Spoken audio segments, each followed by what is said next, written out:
মহান আল্লাহ তাআলা মানুষকে সৃষ্টি করেছে অনেক যত্ন করে।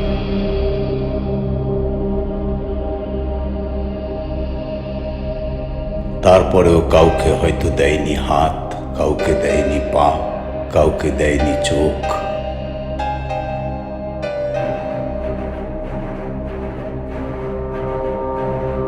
কিন্তু তাই বলে মানুষ থেমে থাকে না।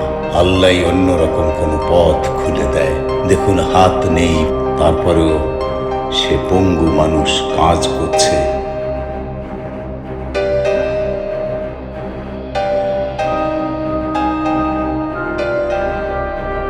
এ দুটি লোকের হাত নেই, তারপরে তারা থেমে নেই। দেখুন,